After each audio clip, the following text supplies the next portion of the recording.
한림대학교 디지털인물 전공을 이제 소개해 드리려고 한다면 누구나 다 실감하고 있는 변화이고 벌써 10년 전서부터 이런 것이 일어나고 있고 세계를 바꾸고 있다는 걸 다 알고 있었는데 특히 이번에 코로나 상황을 겪으면서 이 디지털 전환이 훨씬 더 빨라졌고 지금은 아마 이 변화에 적응하느냐 적응하지 못하느냐에 따라서 모든 조직의 운명이 결정될 거라는 것이 확신이 드는 것 같아요. 이제 전 세계적으로도 그렇고 우리나라도 그렇고 자 이런 상황에서 아마 가장 이제 대학이나 보통 사람들이 많이 관심을 가지고 있는 것이 이 디지털 리터러시겠죠. 아까 말씀하셨던 흔히 강조하고 있는 가운데 있는 테크놀로지, 데이터, 미디어, 컨텐트 이런 것들이 많이 우리가 관심을 가지지만 정작 그 사이사이의 그 커뮤니케이션, 그죠? 여기 이 커뮤니케이션, 이 의사소통 능력, 그리고 이런 윤리적인 능력 이런 거 다 어떻게 보면 인문학적인 그런 능력이 되겠죠. 자, 이걸 요약한다면 이런 기술적인 측면, 미디어, 디자인, 데이터가 있겠지만 정작 우리가 간과하기 쉬운 부분이 바로 아까 백진기 대표이사님께서 강조해 주셨던 바로 소통, 그리고 비판적인 사고, 윤리의식, 무엇보다도 상상력, 새로운 것을 뭔가 상상할 수 있는 그런, 아까 LG AS맨, 그리고 결국 상상력이거든요. 고객이 필요한 게 무엇일까라고 상상해 보는 거. 이제 그런 것이 결국은 이것이 바로 디지털 기술만이 아니라 전통적인 인문학적인 것이 결합되는 것이 필요하다. 여기에서 이제 그 배경이 있는 거죠. 그런 상황에서 디지털 인문학에 주목하게 됐고, 디지털 인문학이야말로 바로 이런 것에 부응할 수 있는 최적의 학문이다라고 생각해서 제가 이거를 공부하고 또 이런 과정을 만들게 된 것입니다. 바로 디지털 기술 활용 능력과 함께 인문학적 소양을 갖는 거죠. 제가 보기에는 앞으로 대학 교육은 21세기를 살아가 앞으로 30, 40년, 50년, 60년을 살아갈 그 세대를 길러내는 것이 대학의 책무인데 대학이야말로 앞으로 10년, 20년 뒤의 미래를 준비하는 그런 교육을 해야 된다고 생각합니다. 바로 거기에 핵심적인 학문이 바로 디지털 인문학이라고 생각하고요. 이거는 디지털 리터러시라는 그 교양적인 측면도 있고 우리 디지털 인문예술이라고 하는 전공적인 측면도 있게 됐습니다. 그래서 저희가 이런 것을 바탕을 두고 핵심 역량을 바로 세 가지 핵심어로 디지털, 크리에이티브, 휴먼 이 세 단어로 핵심을 잡았고요. 그것이 바로 디지털 세비라는 한 표현으로 우리가 요약할 수 있겠고 표현한다면 디지털 기술 활용 능력으로 창의적 아이디어를 표현할 수 있는 21세기 인문제다. 이렇게 말할 수 있겠죠. 자, 이걸 바탕으로 우리가 2017년에 처음 디지털 인문예술 전공을 출범시켰고요. 학생들한테 먼저 디지털, 소프트웨어 능력, 코딩, 데이터, 리터러시 이런 거를 가르쳐주는 게 목표였고요. 두 번째로 더 중요한 거 바로 창의력을 위해서 미디어, 스토리텔링. 여러분들 스토리텔링이 별로 중요하지 않을 것 같죠? 사실은 우리의 모든 창의력은 사실은 스토리텔링에서 나오는 거거든요. 왜? 과거와 현재를 엮어서 미래를 상상하는 것이 바로 이야기 속에서 상상하는 것이거든요. 맥락 속에서. 그런 면에서 스토리텔링이 굉장히 중요합니다. 그래서 미래를 상상하는 능력이죠. 그런 면에서 또 인간적인 아까 우리 대표이사님께서 말씀하셨던 바로 그 능력입니다. 바로 협업하는 능력, 상상하고 도전하는 능력. 그래서 아까 말씀드린 것처럼 이런 프로젝트 중심 수업으로 우리가 하고 있고요. 그래서 이것이 좀 이따 보여드리겠지만 프로젝트가 개별 수업에서만 끝나는 것이 아니라 마지막에 나와 있는 것처럼 기말 프로젝트 전시회를 통해서 전공에 있는 모든 과목의 학생들이 다 참여하는 그런 전시회가 열리고요. 이것이 웹사이트를 통해서 전 세계 사람들에게 공개되는 그런 형식으로 돼서 굉장히 뜻깊은 그리고 아주 성과가 높은 그런 활동을 하고 있습니다. 그리고 이것이 웹사이트 전시됨으로써 영원히 기록되는 누구나 와서 그걸 다시 볼 수 있는 그런 좀 이따 보여드리겠습니다. 그리고 우리 학교만의 독특한 제도일 텐데 복수전공 제도를 활용해서 우리 학교는 모든 학생들이 다 복수전공을 해야 되거든요. 그래서 이것이 장점이 될 수가 있겠더라고요. 그래서 우리 전공 같은 경우는 워낙 다양한 전공의 학생들이 쭉 모여서 같이 수업을 듣는 되게 독특한 경우예요. 왜냐하면 대부분의 전공에서는 동질적인 학생들이 모이기 쉽거든요. 근데 우리 전공에서는 다양한 전공들이 모이게 되고 따라서 이것이 각자의 주전공의 전문 지식이 있고 거기에 디지털 인문학의 방법론이 결합이 되면서 독특한 효과가 나오게 되고요.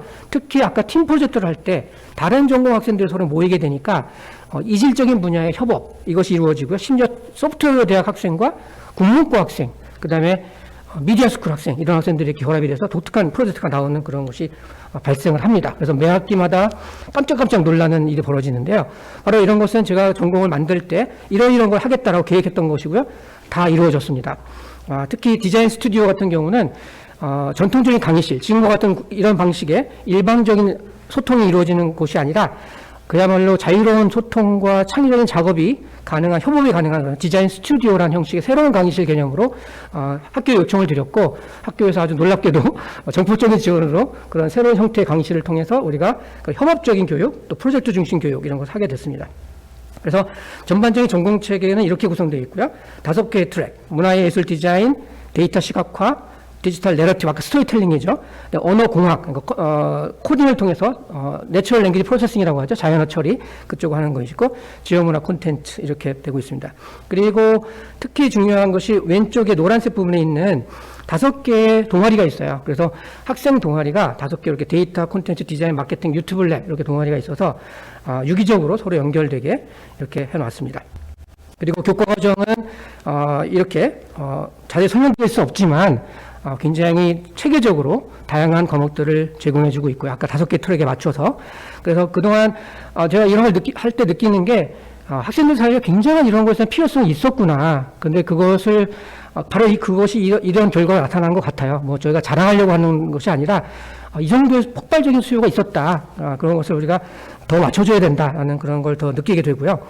그래서 저희 웹사이트, 그러니까 학교에서 공식적인 웹사이트 말고 저희 자체적으로 우리 전공 웹사이트를 따로 구축하고 우리 교수들 모두가 다 여기에 들어가서 누구나 편집한, 그때그때마다 필요할 때마다 편집하고 업데이트하는 그런 식으로 운영을 하고 있고요. 웹사이트를 보여드리면 이렇게 이제 구성이 되어 있고요. 여기에 모든 정보가 특강, 뭐 전시회, 또 학생들 같은 경우는 뭐 포트폴리오, 동아리 활동, 인턴십, 성과, 졸업생 다 이런 것이 모여 있고요. 특히 꼭 보여드리고 싶은 것은 아까 말씀드렸던 프로젝트 전시회 결과물들이 이렇게 매 학기의 결과가 다 모여 있다는 것이고 한 웹사이트에 특히 지난 학기 2학기 때 온라인 프로젝트 전시회에서는 우리가 코로나로 오프라인 행사를 할 수 없었기 때문에 온라인 전시회를 기획을 해서 활동을 했고 이 포스터를 클릭하면 바로 그 웹사이트 들어가는데 아까 보여드렸던 그 포스터, 이 포스터도 사실은 학생이 직접 디자인한 것이고요. 공모전을 통해서 수많은 학생이 참여해서 거기에 최우수상을 골라서 아주 멋지게 이렇게 디자인할 수 있는 능력을 가진 학생들이 있고요. 그리고 이 웹사이트도 학생들이 스스로 이렇게 디자인을 해서 이 전시회용 특별 웹사이트를 만든 것이고요. 여기에 다양한 것도 있지만 특히 여기 갤러리에 가면 지난 학기 열린 수업별로 다 프로젝트가 다 전시되어 있고요. 특히 제가 강의했었던 인문 관계망 시각화, 제가 이거 혼자 공부해가지고, 제가 원래 영문학자인데 이런 거 잘 못하는 사람인데, 혼자 공부해서 프로젝트를 진행했고, 그 중에 이 알쓸신녀라는 이 프로젝트는 이번에 총장상을 받았고요. 도깨비, 뭐 이런 거 되게 화두가 되고 있는데, 우리나라 전통의 요괴를 관계망 시각화로 분석을 해서, 이 친구들이 이렇게 웹사이트를 따로 제작을 하고요. 그리고 여기 보면 지금 뭔가 변화가 일어나고 있죠. 그래서 고대 시대부터 고려 시대, 조선 시대까지 이렇게 시대적으로 우리나라의 도깨비들이 어떤 형태로 변화하고 있는지를 계피 관계망 시각화를 통해서 시계열 데이터를 집어넣어서 역사적인 변화까지도 하나의 화면에 담아내는 그런 것을 했고, 자기 프로젝트 설명하는 유튜브 영상을 만들어서 올려놨고요. 그리고 이제 이렇게 모든 데이터를 다운로드 받아서 검증할 수 있게 해놨고요. 그런 상태에서 이런 식의 이제 데이터 시각화를 한 것입니다. 유형별, 시대별, 뭐 이렇게 쫙 분석을 해서 뭐 자세히 말씀드릴 수는 없지만 하여튼 이런 식으로 그 전공의 전시회가 진행되고 있다는 것을 말씀드리고 싶고요. 방금 보여드렸던 그 요괴사전, 그 프로젝트가 데이터 시각화 프로젝트라면 또 하나의 데이터 시각화는 태블로라는 데이터 시각화 도구를 활용해서 이렇게 이것도 학생이 한 프로젝트고요. 인포그래피라고 할까요? 그런 데이터 분석의 결과를 시각화해서 일반인들이 누구나 이해할 수 있게 우리 한동약품에서도 이런 친구를 꼭 채용을 하셔서 한동약품의 그 모든 장점들을 이렇게 하나의 인포그래피로 딱 제작을 해서 광고를 할 수 있는, 유튜브에도 올릴 수 있는 그런 인재들이 있다는 거죠. 자, 그리고 데이터베이스도 아까 데이터베이스 말씀하셔서 되게 반가웠는데 우리 학생들이 데이터베이스 수업을 듣고 여기처럼 이렇게 데이터베이스 구축하고요. 그다음에 쿼리문을 통해서 필요한 자료를 뽑아내게 설계를 하고 더 나아가서 그 결과물을 여기에 잘 안 보이시겠지만 스마트폰 애플리케이션 디자인을 직접 해서 어떤 결과물로 활용이 될 수 있는지를 하나의 포스터에 제작을 한 것입니다. 그리고 방금 말씀드린 것처럼 스마트폰 앱 디자인도 이루어지고 있는데요. 가령 이거는 이제 그러니까 유튜브를 하고 싶어하는 사람들과 유튜브 전문가들 서로 연결해주는 그런 플랫폼 애플리케이션을 얘네들이 상상해서 디자인을 한 것입니다. 이렇게 해서 이런 식으로 다 디자인한 건데, 실제로 보면 자기네 프로젝트를 설명하는 그런 그 동영상을 만들어서 유튜브에 올려놨고, 특히 여기 이제 심지어 이 친구들이 이걸 홍보하는 영상까지 만들었어요. 그래서 짧기 때문에 한번 같이 보는 것도 재밌을 것 같아요.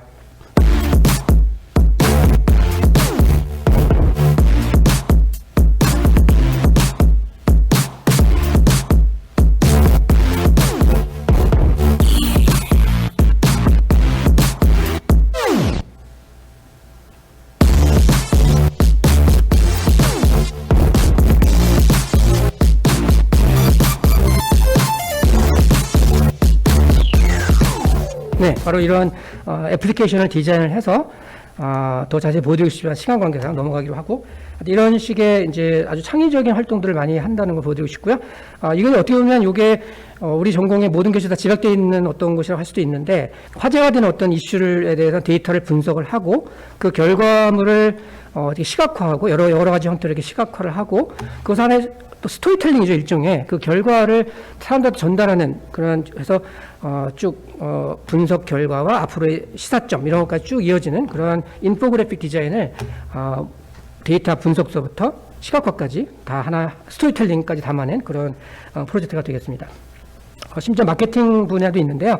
그래서 밀리의 소재라는 그런 애플리케이션도 아실 거예요. 그죠? 스마트폰으로 책을 구독하는 그런 서비스죠. 거기에 대한 마케팅 분석을 통해서 어떤 타겟층을 하고 있는지, 어떤 시사점이 있는지, 앞으로 어떻게 개선해야 되는지 이런 것들을 분석하는 그런 수업 결과물입니다.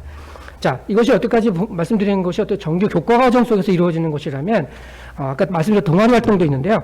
자, 이거는 그 학생들 5개 동아리 중에 한림 유튜브 랩이라고 디지털 인문에서 세상을 바꾸다라 이런 멋진 문구로 유튜브 채널을 만들었고, 거기에서 많은 동영상들을 이 친구들이 제작을 해서 다 보여드리고 싶지만 넘어가기로 하고, 어쨌든 이런 활동, 어떻게 보면 동아리 활동을 통해서도 이런 유튜브를 경험하고 제작하고 채널을 운영해보는 그런 다양한 경험을 해보는, 그래서 되게 학생들 되게 잘 만들고 있습니다. 최근에 지난 학기에는 또 이 딩인의 커리어 데이라는 걸 준비했었는데요. 바로 이제 이런 결과물들이 앞으로 학생들이 이제 사회 진출할 때 준비를 시키기 위해서 커리어 데이라는 걸 만들고, 멘토, 그다음에 졸업생, 그리고 전문가 이런 분들을 초청을 해서 인턴십과 실제 산업 현장에서 어떤 걸 요구하는지에 대한 경험 이런 것들을 집약적으로 하는 그런 온라인 커리어 데이를 했고, 보통 이런 행사에 학생들이 별로 안 오거든요. 근데 놀랍게도 많은 학생들이 자발적으로 참여를 해서 아주 뜨거운 관심을 보여줬습니다. 목요일 밤에 저녁에 했는데도 학생들이 많이 왔더라고요. 그래서 역시 이거에 대한 수요가 있다는 걸 알게 됐고, 그래서 이제 이게 결국은 산업 현장 맞추기 위해서 저희들은 이제 모든 과목에서 학생 포트폴리오를 만들게 합니다. 그래서 4년 내내 자기가 한 모든 활동, 프로젝트, 그다음에 동아리 활동, 역량, 경험 이런 것이 다 포트폴리오에 담기도록 그것이 하나의 웹사이트를 만들게 하거든요. 그래서 그것이 인턴십으로 이어지고 취창업으로 이어지게. 그래서 포트폴리오 사이트를 예를 들어 보여드리면, 제가 모든 학생들의 포트폴리오 만드는데 그 중에서도 그래도 아주 잘 만들어진 그런 것들을 제가 쭉 여기다가 모아놨고요. 그래서 이런 것들을 통해서 학생들이 이력서를 제출할 때 이런 링크를 딱 제출하면 바로 인사 담당자가 이 친구가 뭘 하는 친구인지를 알 수 있게. 그래서 이 사진도 본인이 직접 찍은 거고 편집한 거예요. 그리고 내가 뭘 할 수 있는지, 어떤 학생인지, 이런 툴을 사용할 수 있다, 뭐 이런 어떤 서티피켓이 있다, 뭐 이런 것들을 쭉 해놓고 여기에 뭐 자기가 만든 작품들, 수많은 작품들 이런 것들을 다 여기다 뭐 프리미어, 애프터 이펙트, 뭐 시네마 4D, 마야, 팀 프로젝트 결과물들 이런 것들을 다 한 곳에 모아놔서 제가 딱 원하는 대로 아까 앱 디자인 이렇게 하는 겁니다. 이렇게 해서 실제 구동하는 앱처럼 할 수 있게 이런 식의. 그래서 저희의 전공이 어떻게 보면 그 교육과정, 그다음에 비교과 과정, 그다음에 프로젝트 전시회, 그다음에 커리어 데이, 그다음에 포트폴리오 웹사이트, 이것이 다 유기적으로 연결되면서 졸업할 때 아주 유능한 인재로, 그 역량을 가지고 있는 인재로 진출할 수 있도록. 그래서 여기 뒤에는 이런 막강한 이런 멘토분들이 자리 잡고 계셔서 광고회사부터 뭐 금융권, 뭐 NC소프트, 네이버, 그다음에 뭐 위워크, 그다음에 마케팅 디렉터 이런 분들이 언제라도 우리를 도와줄 수 있도록 멘토를 맡아주시고 계시고요.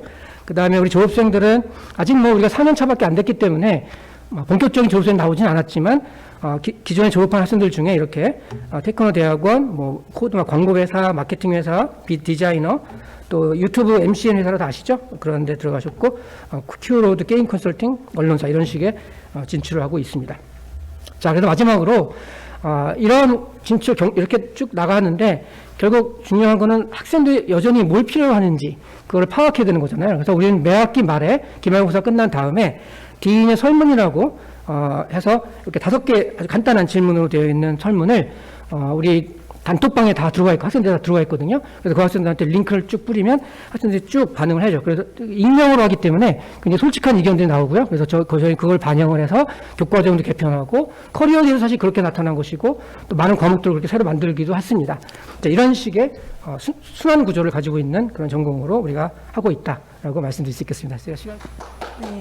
네, 고맙습니다.